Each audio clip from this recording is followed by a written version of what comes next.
From the University of Nebraska-Lincoln's Center for Agricultural Profitability, this is Nebraska Farmcast. I'm Ryan Evans. Two bills dealing with foreign land ownership restrictions have been introduced so far in the 2024 Nebraska legislative session. Professor Dave Aiken, an extension ag law specialist here at Nebraska, has been following those closely. He joins me now to discuss them. Dave, thanks for being here again. My pleasure. First, why are we hearing so much about foreign land ownership laws right now? Well, you may recall this last summer, there was the situation where Chinese interests had acquired land near an Air Force base in North Dakota, and in other locations around the United States, but the one in North Dakota is the one that was the closest to us here in Nebraska. And there was, as you might imagine, there's a lot of concern and pushback on that. And so Congress is taking a look at beefing up federal alien land ownership requirements. And I think that will probably occur in the 2024 Farm Bill. I'm being optimistic here. Maybe it won't be until 2025, but that will be I think that will be one of the major issues that will be in the Farm Bill, where it'll be addressed. And in addition, a lot of states have either established alien ownership requirements for the first time or beefed up the ones that they have to take national security interest into account. And that's what the two bills that we're going to talk about do as well. Great. And can you review Nebraska's current alien land ownership restrictions in place? Well, going back to the 1880s, I think, non-resident aliens and corporations that were not set up in Nebraska are prohibited from acquiring land in Nebraska.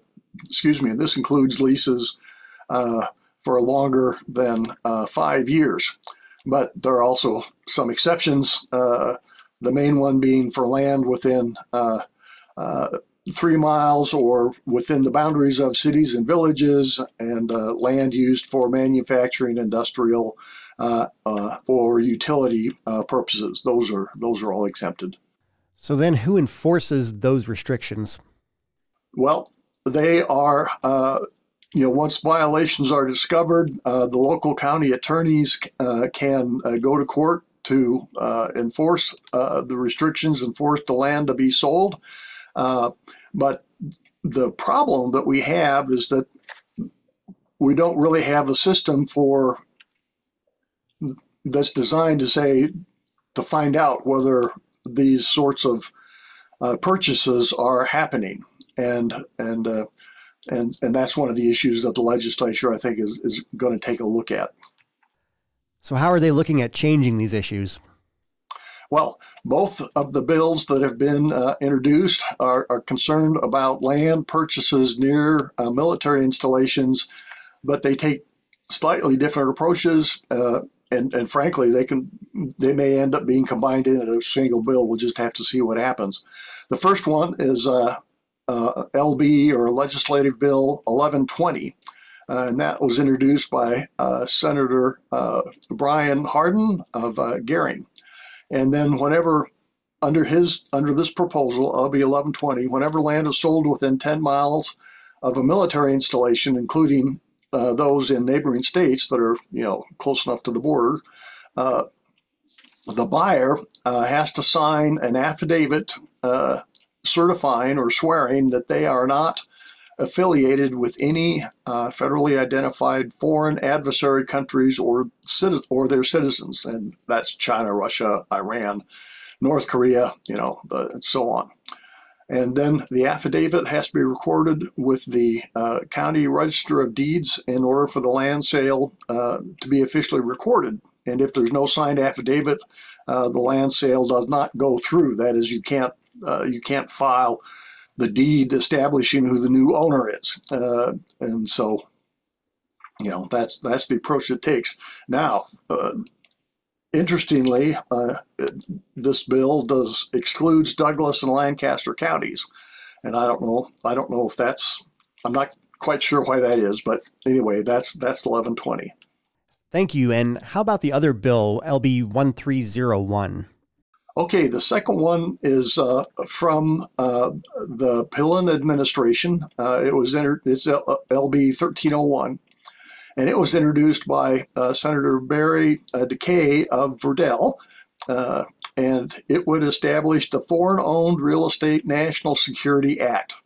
It's a comprehensive revision of our alien land ownership statutes, and it gives enforcement responsibilities, monitoring and enforcement responsibilities to the Nebraska Department of Agriculture and the Nebraska Attorney General. Does LB 1301, what you've been discussing here, address national defense?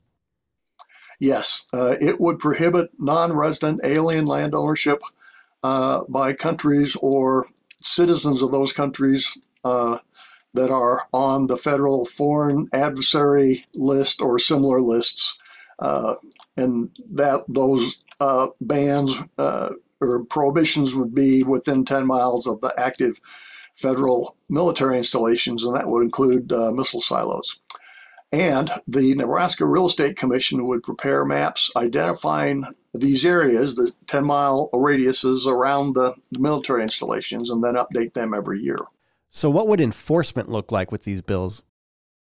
Well, the maps, the LB 1301 maps would really help with enforcement, because then people would know if they're in that, in that 10-mile zone.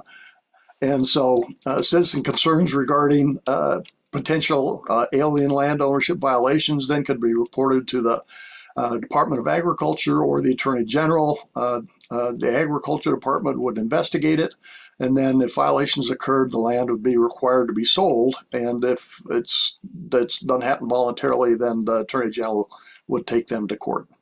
So as we record here in early February, what's next?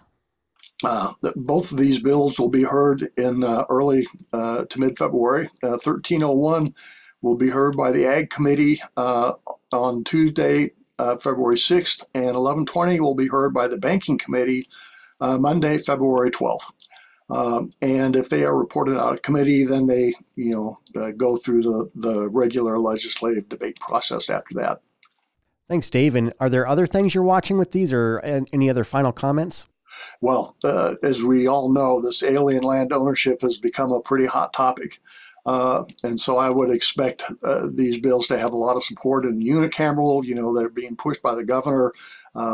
They might even end up being combined into a single bill, but I think we can expect that we'll get something out of the legislature this year dealing with alien land ownership near these military installations. That's Dave Aiken, professor and agricultural law specialist with the University of Nebraska-Lincoln.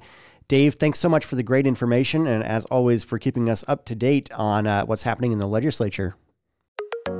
Thank you, Ryan. Nebraska Farmcast is a production of the Center for Agricultural Profitability at the University of Nebraska-Lincoln.